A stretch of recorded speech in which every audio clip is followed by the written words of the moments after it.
Hey guys, welcome back to another video. My name is Regan and today I'm going to be talking about some of the reading/writing goals that I have for the year because I've never really done this before and I wanted to kind of go into this year with, I have had reading goals before, like how many books I want to read, maybe like certain series I want to start or finish, whatever it may be, and I'll have goals throughout the year for writing as well, but I never really go into the year being like, okay, this year I want to get this done by then, this done.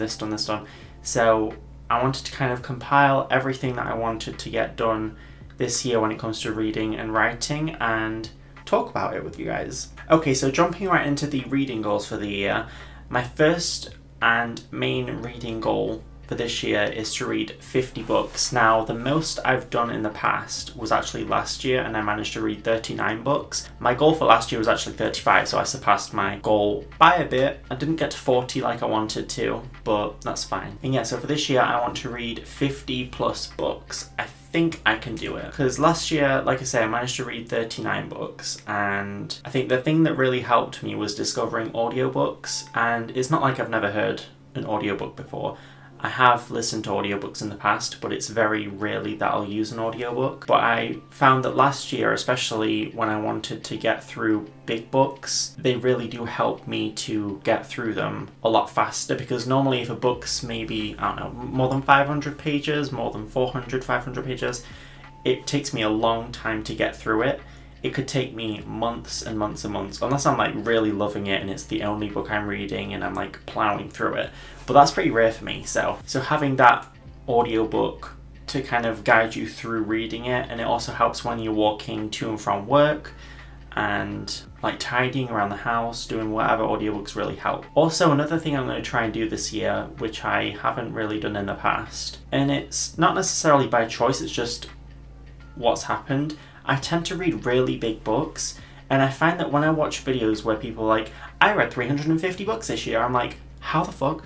And it's because these people that read like tons and tons of books every year, they're reading quite short books, like 100 pages or less, and like a lot of them. And so I'm going to also do that this year. I'm going to try and read some more shorter books. That's not technically one of the things on the list, but it's, I guess, a sub thing that I could add to the list. Alright, so the second thing on this list is I want to finish A Song of Ice and Fire.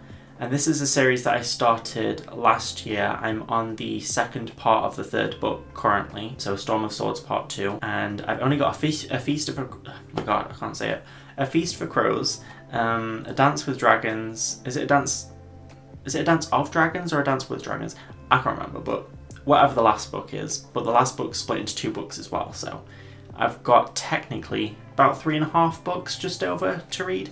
So there's not that much left to read. It's just, those books for some reason take me forever to get through. I think it's just because I can't read the audiobooks or listen to the audiobooks. I've really tried with the first one. I spent one of my credits on Audible on A Game of Thrones, and the narrator, I just couldn't. I think he plays a character in the show. He plays I might be getting this wrong. I think he plays the pyromancer in the show, but I can't. I just can't when it's like a really old man doing like the voice of a 13-year-old girl or like a 12-year-old girl, especially when it's somebody like Daenerys, who's, I think she's around like 15, 14, that sort of age, I think, maybe 16. And she has obviously point of view chapters throughout the series, and so having like a very old man doing the voice of a little girl or like a teenage girl, it just, I don't know, it doesn't feel right when I'm listening to it. I'm like, I can't get into it, I just can't immerse myself in the world because it's just off-putting. And also he does lots of like weird accents and dialects and really leans heavily into it to the point where it's like distracting. And so I just couldn't get into the audiobooks, and so it's taken me a long time to read those books because I have to just read them physically and I'm a slow reader. Next up, reading goals. I've just kind of added series onto here because there are a few series I want to read. I might even add a couple more onto here because there's some that I'm thinking about now that I need to finish. Yeah, next up is I want to finish, or start and finish, the Mistborn trilogy. Now I think there's like another series that's adjacent to the Mistborn trilogy, like takes place in the same world, or it might even be the same story that's kind of carried on but different.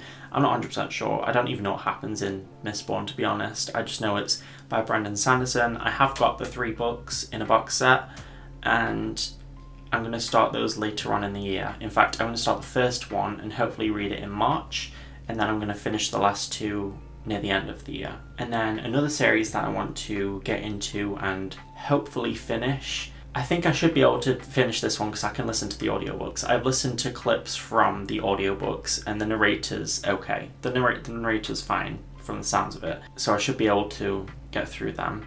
And that's the Dark Tower series by Stephen King. And as I've mentioned a million trillion billion times on this channel, I am a whore for Stephen King. I've read a lot of his books. I think I've read like maybe 12, 13, so not a ton, but like I've read a fair few of his books, and I've always been really curious about the Dark Tower series. I know next to nothing about it. I watched the film adaptation and it was trash, but I know that the film is basically nothing like the book and the series as a whole, and so I'm not judging the series based on that film, definitely not. Although I have heard that the first book's the worst one by a lot of people. A lot of people seem to say that the Gunslinger, which is the first in the series, is not the best.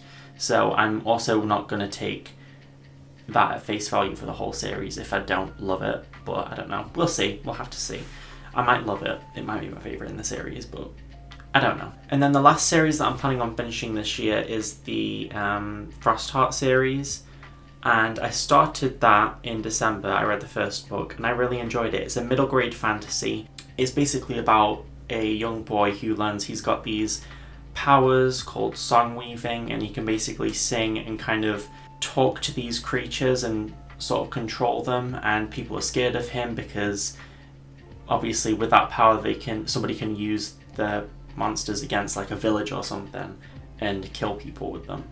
And so everyone's kind of scared of him and he's a bit of an outcast, but he goes on this journey and he has this like found family, and he has this like Yeti mentor called Tobu who's really cool. You know, actually their relationship, Tobu and I forgot the kid's name. I think the kid's name's Ash. I might be wrong though.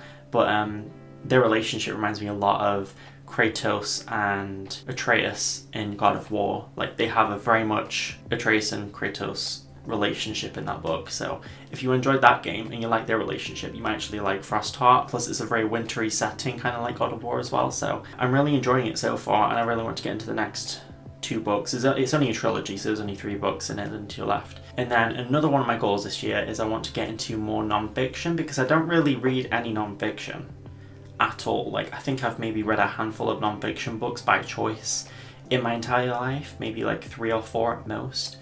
And so I want to get more into non-fiction, and that's including like biographies, autobiographies, history books, books about myths and legends, and also I guess getting into the next goal that I have this year is starting to read philosophy and learning philosophy.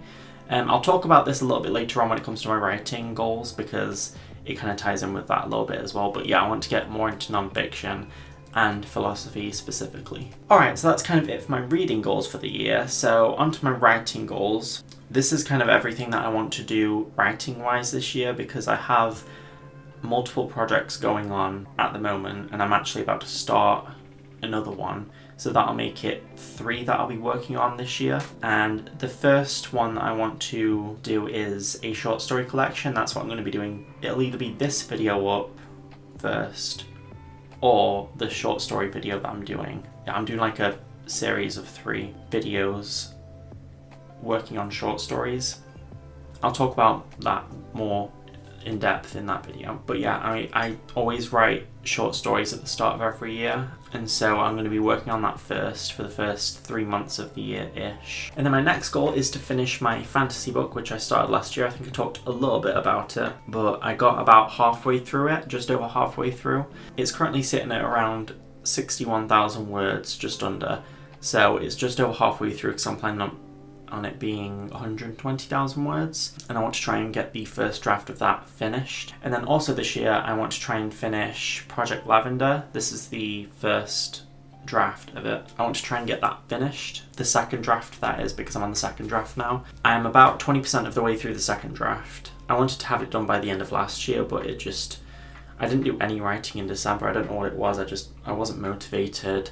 I was really I had a pretty low mood all the way through December, to be honest, and I really struggled to do anything at all. Writing's really hard to do when you don't have any energy, any motivation, and you're really sapped of like everything inside you. But either way, I'm going to be finishing the second draft of Project Lavender this year, and once I've done that, I'm going to send it off to beta readers so that people can read it, give me some feedback, and then I'll be putting it through like a third draft, and I think that'll be the final draft, hopefully, before I send it off to be like professionally edited, hopefully. I mean, that stuff will be happening more in 2024. I want to have it hopefully published, fingers crossed, I want to have Project Lavender published in 2024. So that's everything for my fictional writing that I want to complete this year, like goals wise.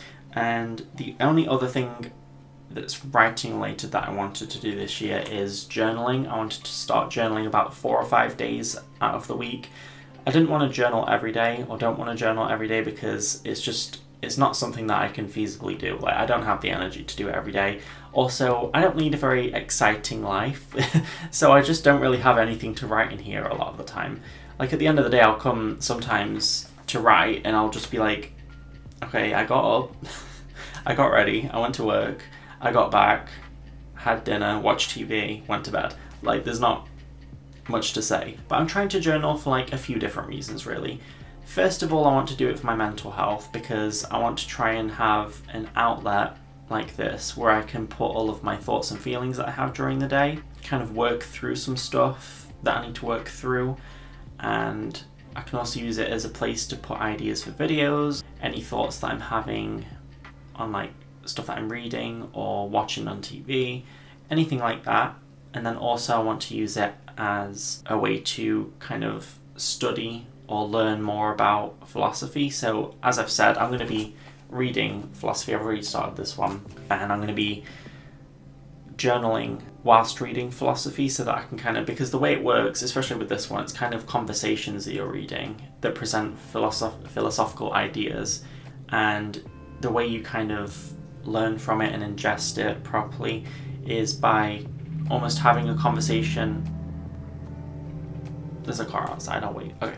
So the best way to kind of absorb as much as you can from philosophy, from what I've heard, from like some of the videos I've watched, is by kind of having a conversation with the conversation that's going on in the book, and really thinking about the stuff that's being presented and talked about. And so that's what I'm going to be using this for. It's only a thin one, so I'm probably going to go through like 3 or 4 this year, but so far it's been alright. I mean, I've been journaling pretty much 4 or 5 days a week like I've been wanting to do.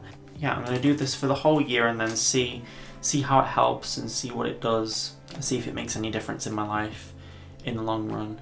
So yeah, those are all of my reading and writing goals for 2023. Let me know in the comments what your goals are for this year. It doesn't have to be reading and writing, but if you are somebody that reads a lot or writes a lot, let me know what you're doing this year, what you plan to do. I think I'm going to end this video here, guys. So I hope you enjoyed. If you did, please leave a like, and if you haven't already, please subscribe if you want to, and I will see you in the next video. Bye!